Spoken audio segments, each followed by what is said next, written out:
Il était pressé de voir Svidrigaïlov. Ce qu'il pouvait espérer de cet homme, il ne le savait pas lui-même, mais cet homme exerçait sur lui une sorte de pouvoir mystérieux. Depuis qu'il s'en était rendu compte, il ne pouvait plus s'apaiser et à présent, de plus, le temps était venu. En chemin, une question surtout le torturait. Svidrigaïlov était-il allé voir Porphyrie? Autant qu'il pouvait en juger à tout ce qu'il avait pu saisir, et il aurait pu le jurer, la réponse était non. Il y repensa encore et encore. Il repassa dans sa mémoire toute la visite de Porphyrie, et il comprit. Non, non, bien sûr que non. Mais s'il n'était pas encore allé le voir, avait-il l'intention d'y aller? À présent, pour l'instant, il lui semblait que Svidrigaïlov n'irait pas. Pourquoi? Cela non plus, il ne pouvait pas l'expliquer. Mais, quand bien même il aurait pu, là, en ce moment, il ne serait pas allé se casser la tête sur la question. Tout cela le torturait, mais en même temps, bizarrement, il avait comme d'autres soucis. Chose étrange, personne peut-être n'y aurait cru, mais son destin présent, immédiat, il s'en souciait comme faiblement, d'une façon distraite. C'était autre chose qui le torturait, quelque chose de beaucoup plus grave, d'extraordinaire, à propos de lui-même, de personne d'autre, mais c'était quelque chose d'entièrement différent, quelque chose d'essentiel. De plus, il ressentait une fatigue morale sans limite, même si sa raison, ce matin-là, travaillait mieux que tous ces jours derniers. Et puis, était-ce bien la peine, après tout ce qui s'était passé, d'essayer de vaincre ces nouvelles et minables difficultés? Était-ce la peine, par exemple, d'essayer d'intriguer pour que Svidrigaïlov n'aille pas chez Porphyrie, d'étudier, d'enquêter, de perdre du temps pour un quelconque Svidrigaïlov? Ah, comme il en avait assez de tout cela. Et pourtant, malgré tout, il courait chez Svidrigaïlov. Peut-être attendait-il de lui quelque chose de nouveau, des indications, une sortie. On se raccroche bien à un brin de paille. C'était peut-être le destin, ou un instinct quelconque qui les réunissait. Ce n'était peut-être que la fatigue, le désespoir. Peut-être il ne fallait pas du tout que ce soit Svidrigaïlov, il fallait quelqu'un d'autre, mais Svidrigaïlov s'était trouvé là. Sonia? Et puis pourquoi en ce moment ne serait-il pas allé trouver Sonia? Encore une fois lui demander ses larmes? Sonia, elle lui faisait peur. Sonia représentait un verdict inflexible, une décision sans appel. Là, c'était soit son chemin à elle, soit son chemin à lui. Surtout à la minute précise. Il n'était pas en état de la voir. Non, ne valait-il pas mieux éprouver Svidrigaïlov, voir ce que c'était? Et il ne pouvait pas ne pas s'avouer que réellement, et depuis longtemps déjà, il avait comme besoin de lui, comme pour quelque chose. N'empêche, que pouvait-il y avoir de commun entre eux? Même leurs méfaits n'avaient rien de semblable. Cet homme, de plus, lui déplaisait très fort, il était visiblement débauché à l'extrême, évidemment rusé, trompeur et peut-être empli de rage. Tous ces récits qui couraient sur son compte. Bien sûr, il s'était occupé des enfants de Katerina Ivanovna. Mais qui pouvait le dire pourquoi? Et qu'est-ce que ça signifiait? Cet homme, il avait toujours toutes sortes d'intentions et de projets. Tous ces jours-ci, une autre idée avait fusé dans l'esprit de Raskolnikov, et l'avait constamment inquiété, bien qu'il eût même essayé de la chasser, tellement elle lui pesait. Il se disait parfois, Svidrigaïlov tournait toujours autour de lui, et il tournait encore. Svidrigaïlov connaissait son secret. Svidrigaïlov avait des intentions sur Dounia, s'il les avait encore. On pouvait dire presque à coup sûr qu'il les avait. Et si à présent, connaissant son secret et détenant donc un pouvoir sur lui, il lui prenait l'envie d'utiliser ce pouvoir comme une arme contre Dounia. Cette pensée parfois, même dans son sommeil, le torturait, mais c'était bien la première fois qu'elle lui apparaissait si clairement, là, maintenant, quand il allait trouver Svidrigaïlov. Cette pensée à elle seule le plongeait déjà dans une frénésie lugubre. D'abord, si c'était le cas, tout devait changer, même dans sa propre situation. Il fallait tout de suite révéler le secret à Dunietchka. Il fallait peut-être se livrer soi-même pour préserver Dunietchka d'une quelconque imprudence. La lettre? Ce matin, Dounia avait reçu une lettre. De qui? À Pétersbourg, pouvait-elle recevoir des lettres? De Lougine? Certes, Razumikine veillait, mais Razumikine ne savait rien. Peut-être fallait-il aussi s'en ouvrir à Razumikine. Raskolnikov pensa à cela avec dégoût. De toute façon, il faut voir Svidrigaïlov le plus vite possible, conclut-il définitivement. Dieu soit loué, Ce ne sont pas les détails qui comptent là-dedans, rien que le fond de l'affaire. Mais si seulement il en était capable, si Svidrigaïlov était en train d'intriguer contre Dounia, alors... Raskolnikov s'était tellement fatigué pendant tout ce temps, pendant tout ce mois, qu'il ne pouvait plus résoudre des questions pareilles à présent que d'une seule façon. Alors, je le tuerai, se dit-il, empli d'un désespoir glacé. Une sensation pesante lui écrasa le cœur. Il s'arrêta au milieu de la rue et regarda autour de lui. Quel chemin avait-il pris? Où se retrouvait-il? Il se voyait sur la perspective X, à 30 ou 40 pas de la place au foin qu'il avait dépassée. Tout le premier étage de la maison de gauche était occupé par une taverne. Toutes les fenêtres étaient grandes ouvertes. La taverne, à en juger par les silhouettes qui bougeaient aux fenêtres, était pleine à craquer. Des chansons se répandaient dans la salle. On entendait sonner une clarinette, un violon et un tambourin. Des cris de femmes retentissaient. Il voulut revenir sur ses pas, interloqué d'avoir tourné sur la perspective X, quand soudain, à l'une des fenêtres d'angle de la taverne, attablé juste à la fenêtre, devant une table à thé, une pipe entre les dents, il découvrit Svidrigaïlov. Cela le frappa d'une façon terrible, monstrueuse. Svidrigaïlov l'observait, l'examinait en silence, et ce qui également frappa tout de suite Raskolnikov, il voulut se lever pour s'éclipser avant qu'on ne le remarque. Raskolnikov fit aussitôt celui qui n'avait comme rien remarqué et qui, songeur, regardait ailleurs, mais du coin de l'œil. Il continua de l'observer. Son cœur battait, plein d'inquiétude. Ben oui, Svidrigaïlov ne voulait sans doute pas qu'on le voie. Il avait éloigné sa pipe de ses lèvres et voulait réellement se cacher, mais il se leva, repoussa sa chaise et remarqua soudain que Raskolnikov le voyait et l'observait. Il y eut entre eux quelque chose qui ressemblait à leur première rencontre chez Raskolnikov quand celui-ci dormait. Un sourire rusé parut sur le visage de Svidrigaïlov et alla s'épanouissant. Ils savaient l'un et l'autre qu'ils se voyaient et s'observaient.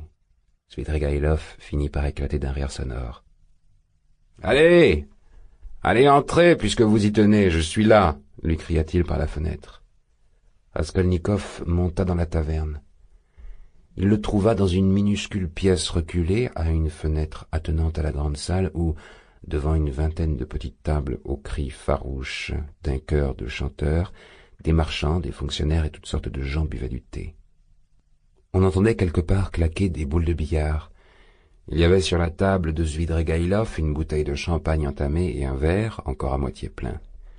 Svidrigaïlov était avec un petit joueur d'orgue, jouant d'un petit orgue manuel, et une grande jeune fille, aux joues bien rouges, vêtue d'une robe rayée retroussée et coiffée d'un chapeau tyrolien à ruban, une chanteuse d'environ 18 ans, et qui, malgré la chanson du chœur dans la pièce opposée, chantait, accompagnée par le petit orgue, d'une voix de contralto assez enrouée, une sorte de chanson de laquais. « Ça va comme ça !» l'interrompit Svidrigaïlov à l'entrée de Raskolnikov. La jeune fille coupa net sa chanson et s'arrêta dans une attitude d'attente respectueuse. C'était avec une mine sérieuse et pleine de respect qu'elle avait chanté ces rimailleries de laquais. « Hé, Philippe, un verre !» cria Svidrigaïlov. « Je ne boirai pas de vin, » dit Raskolnikov. « Comme vous voulez, ce n'est pas pour vous. Bois, Katia. Aujourd'hui, je n'aurai plus besoin de rien, va-t'en. » Il lui remplit un verre de vin et sortit un petit billet jaune. Katia vida le verre d'un seul coup, comme boivent les femmes, c'est-à-dire sans poser le verre, en 20 petites gorgées. Elle prit le billet, baisa la main de Svidrigaïlov, main que celui-ci se laissa embrasser avec la plus grande gravité, puis sortit de la chambre, suivi à pas traînants par le petit joueur d'orgue. Ils venaient tous les deux de la rue. Svidrigaïlov n'avait pas encore passé une semaine à Pétersbourg, mais tout autour de lui semblait comme le faire passer pour un genre de patriarche. Le valet de la taverne, Philippe, lui aussi, était devenu un ami, et jouait les larbins. La porte donnant sur la salle était fermée à clé. Svidrigaïlov se trouvait comme chez lui dans cette pièce et y passait peut-être des jours entiers. La taverne était sale, minable, même pas moyenne. « J'allais chez vous, je vous cherchais, » commença Raskolnikov. « Mais pourquoi ai-je tourné juste maintenant sur la perspective? Après la place au foin, je ne tourne jamais par là, je n'y passe jamais, je prends toujours à droite après la place au foin. Et puis, ce n'est pas le chemin jusqu'à chez vous, et j'ai à peine tourné que je tombe sur vous. C'est étrange.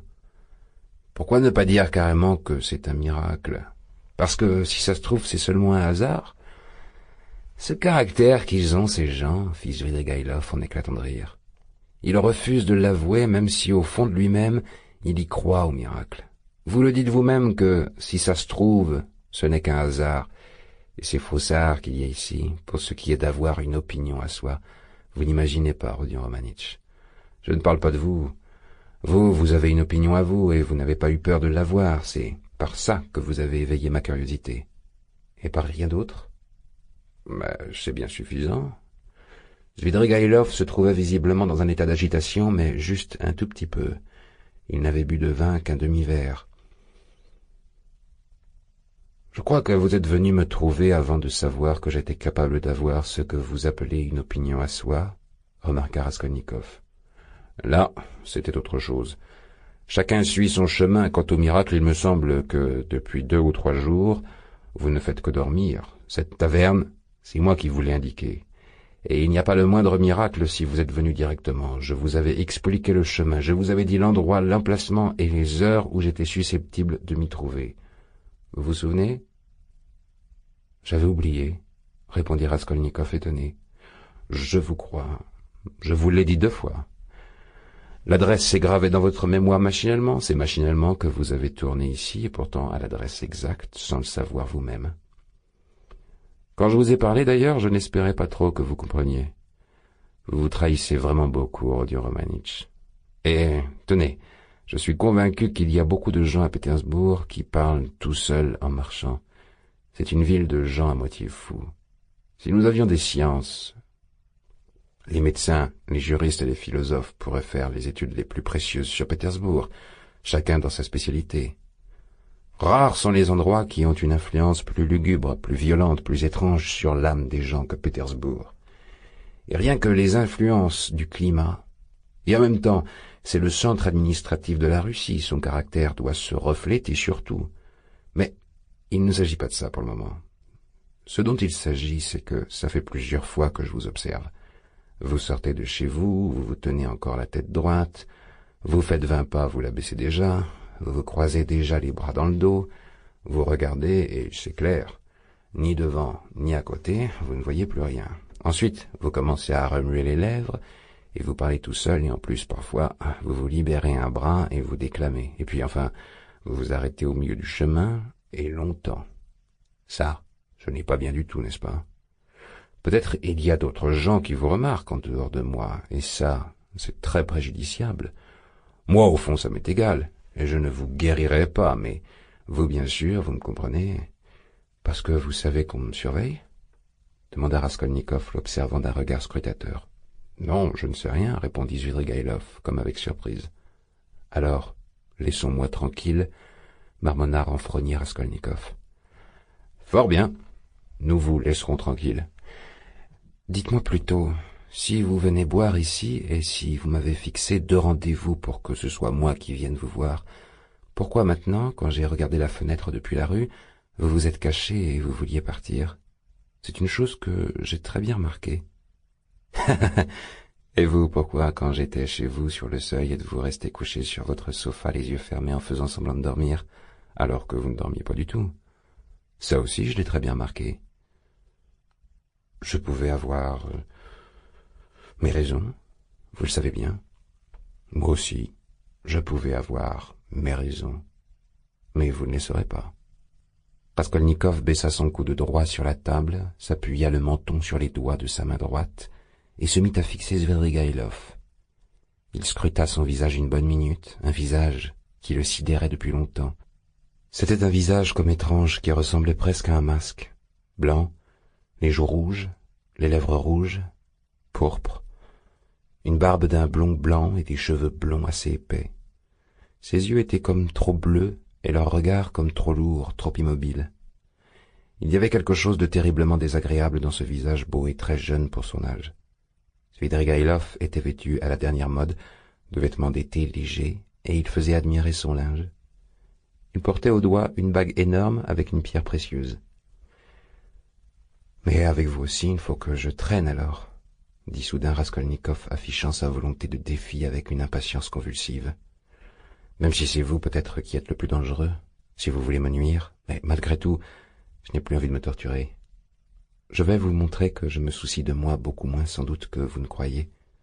Sachez-le donc, je suis venu vous dire en face que si vous vous obstinez dans votre intention au sujet de ma sœur, et si vous pensez exploiter dans ce but-là quelque chose qui vient d'être révélé, je vous tuerai avant que vous ne me fassiez mettre en prison. Je n'ai qu'une parole.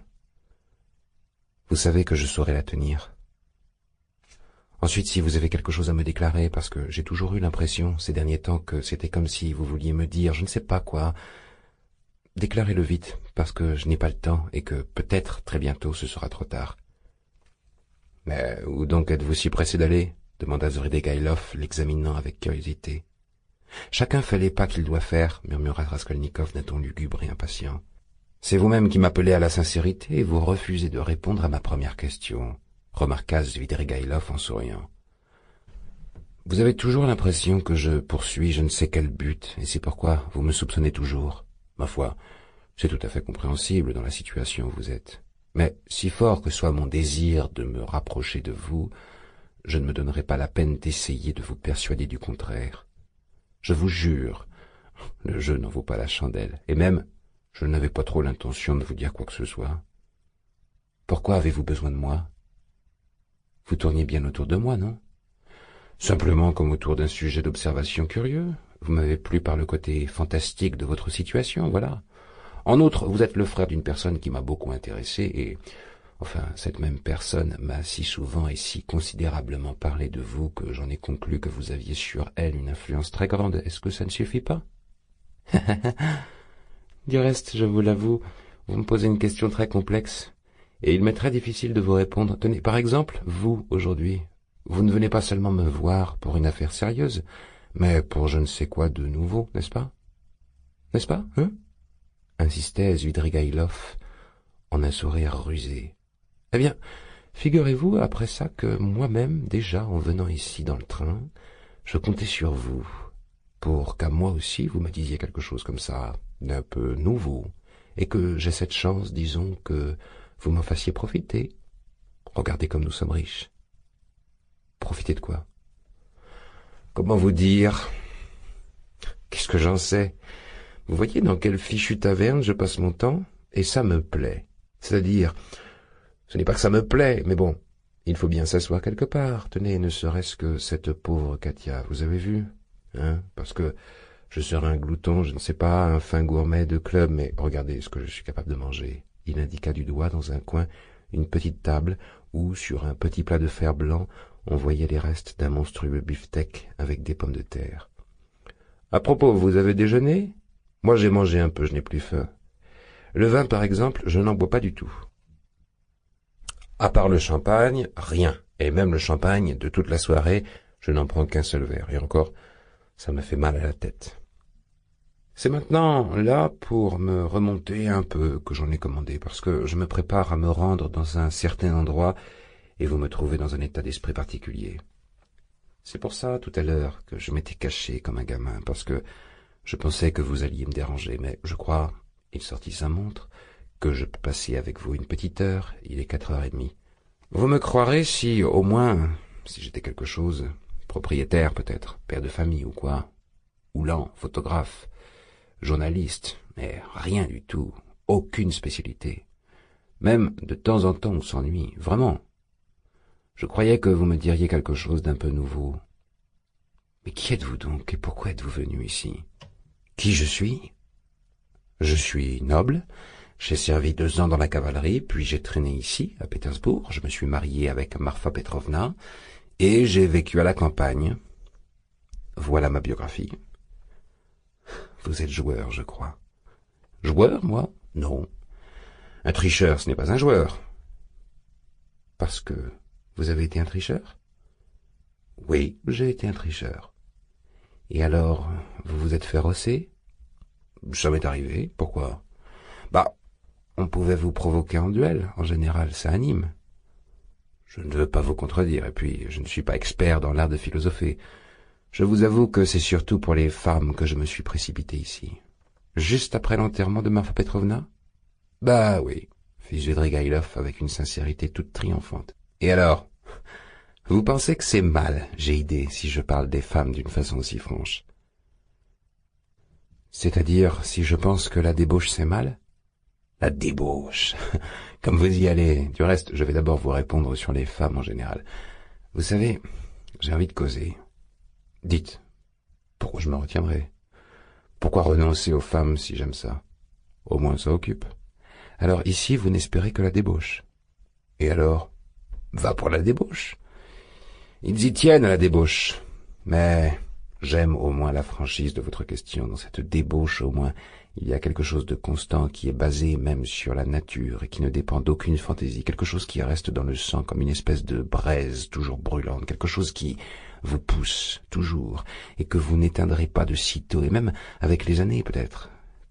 Concédez-le, est-ce que ce n'est pas une occupation, ça, dans son genre?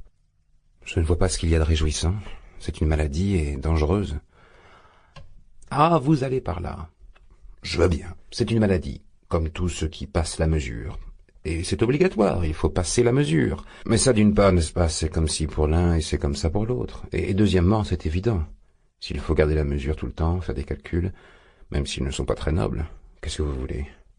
S'il n'y avait pas ça, mais il faudrait se brûler la cervelle. Je veux bien, c'est le devoir de l'honnête homme de s'ennuyer, mais n'est-ce pas, tout de même. Vous seriez capable de vous brûler la cervelle? Oula, fit Svidrigaïlov avec dégoût. Faites-moi plaisir, ne parlez pas de ça, ajouta-t-il très vite, et même sans la moindre trace de cette fanfaronnade qui perçait dans tout ce qu'il venait de dire. Son visage même s'était comme modifié. Je vous avoue une faiblesse impardonnable, mais que faire? J'ai peur de la mort et je n'aime pas quand on en parle. Vous savez que je suis un peu mystique. Ah, les fantômes de Marfa Petrovna. Eh bien, ils continuent de vivre? Bon, parlons d'autre chose. À Pétersbourg, il n'y a encore rien eu, et puis qu'ils aillent au diable, s'écria-t-il avec un genre d'air agacé. Non, parlons plutôt de ça, remarquez. Le temps nous manque. Je ne peux pas vous consacrer trop de temps, et c'est dommage. J'aurai de quoi vous raconter. Qu'est-ce que vous avez? Une femme? Oui, une femme. Comme ça, une occasion fortuite. Non, ce n'est pas ça que je voulais. Bon, et la saleté de toute cette atmosphère, elle ne vous fait donc rien? Vous avez perdu la force de vous arrêter? Parce que vous prétendez même à de la force? Vous m'étonnez, là, Rodion Romanitch. Même si j'étais sûr que ce serait ça. Vous me parlez de débauche et d'esthétique. Vous êtes un Schiller. Vous êtes un idéaliste. Bien sûr, tout ça, ça ne peut pas être autrement. Il faudrait s'étonner si c'était autrement, mais tout de même, je ne sais pas, malgré tout, ça fait étrange dans la réalité. Ah, dommage que nous ayons peu de temps, parce que vous êtes vraiment curieux, vous, comme sujet. Dites, à propos, vous aimez Schiller? Ah, moi, j'aime terriblement. Vous êtes un drôle de fanfaron, vous, dit Raskolnikov, non sans un certain dégoût. Ah, mais je vous jure que non, répondit Svidrigaïlov, en riant aux éclats. Remarquez, je ne discute pas. Je veux bien, un fanfaron. Mais où est le mal de fanfaronner un peu quand ça ne nuit à personne? J'ai passé 7 ans à la campagne, chez Marfa Petrovna, et c'est pourquoi maintenant que me voilà tombé sur un homme aussi intelligent que vous, un homme intelligent et curieux au plus haut point. Je suis tout simplement heureux de causer un peu, et en plus de ça, j'ai bu un demi-verre de vin, ça me monte déjà un petit peu à la tête. Surtout, il y a une circonstance qui m'a beaucoup remonté, sur laquelle je ne dirai rien. Où allez-vous? Demanda soudain avec effroi Svidrigaïlov. Raskolnikov avait voulu se lever. Quelque chose l'oppressait, l'air était lourd, et il se sentait gêné d'être venu ici. Il était sûr que Svidrigaïlov était le monstre le plus creux et le plus insignifiant du monde. « Mais ne partez pas, restez, » insistait Svidrigaïlov. « Je ne sais pas, moi, demander du thé. Allez, restez un peu. Allez, je ne vais pas raconter n'importe quoi, des choses sur moi, je veux dire. Je vais vous faire un récit. Tenez, vous voulez que je vous raconte comment une femme, pour parler dans votre langue, a voulu faire mon salut? Ce sera une réponse à votre première question, parce que cette personne, c'est votre sœur. Je peux vous raconter? Et puis on tuera le temps. Racontez, mais j'espère que vous... Oh, ne vous inquiétez pas. D'autant que, même en un homme aussi pervers et aussi creux que moi, Avdotia Romanovna ne peut susciter que le respect le plus profond.